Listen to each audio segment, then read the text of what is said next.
Be focused be alert से मैं अली आपका स्वागत करता हूं। पिछली वीडियो में आपने मस्तिष्क पर नींद के प्रभावों और नींद के महत्व के बारे में जाना। आज की वीडियो में हम जानेंगे हमारी नींद की विभिन्न अवस्थाओं के बारे में। हमारी नींद मुख्यतः दो अवस्थाओं रैपिड आई मूवमेंट यानी रैम स्लीप और नॉन रैम स्लीप से गुजरती है। नींद की इन दोनों अवस्थाओं में हमारे मस्तिष्क में विशेष तरंगे और न्यूरोनल सक्रियता उत्पन्न होती है।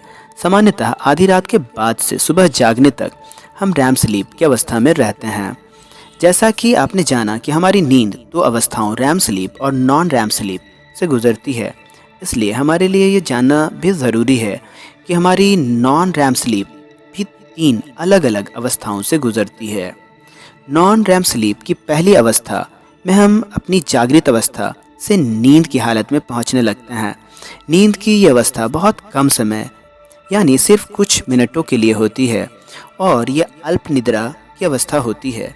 नींद की इस अवस्था में हमारे हृदय, सांसों और आँखों की गति धीमी हो जाती है और हमारी मस्तिष्क तरंगें धीमी होने लगती हैं। नॉन रैम स्लीप की इस दूसरी अवस्था में हम पहली अवस्था के मुकाबले गहरी नींद की अवस्था में डूब रहे होते हैं। इस अवस्था में हमारी हृदय गति और सांसें धीमी हो जाती हैं और हमारी मांसपेशियां ज़्यादा रिलैक्स्ड कंडीशन में आ जाती हैं। शरीर का तापमान कम हो जाता है, आँखों की गति रुक जाती है तथा मस्तिष्क के तरंगों की सक्रियता धीमी हो जाती है। नींद की यह अवस्था सबसे ज़्यादा समय तक रहती है।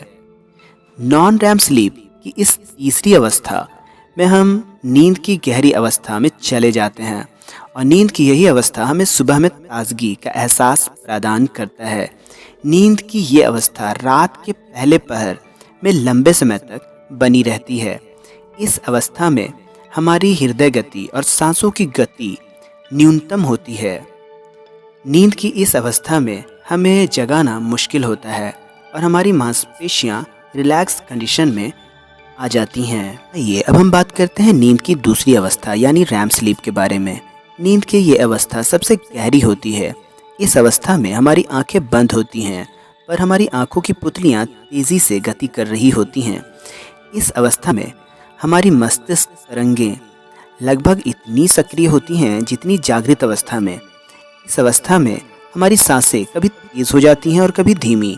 हमारी हृदय गति और बीपी लगभग जागृत अवस्था के बराबर हो जाती हैं। सपने ज़्यादातर हम नींद की इसी अवस्था में देखते हैं। नींद की इस अवस्था में हमारी मांसपेशियां अस्थायी रूप में पैरालाइज्ड हो जाती हैं, जिससे हम सपनों के अनुसार हरकत करने से बच जाते हैं और हमारा शरीर चोट से बच जाता है।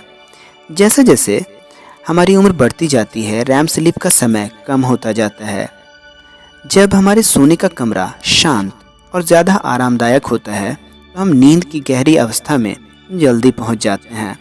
आपको ये जानकारी पसंद आई हो तो आप वीडियो को लाइक करें, शेयर करें और चैनल को सब्सक्राइब करें। तो मिलते हैं अगली वीडियो में। तब तक के लिए अलविदा।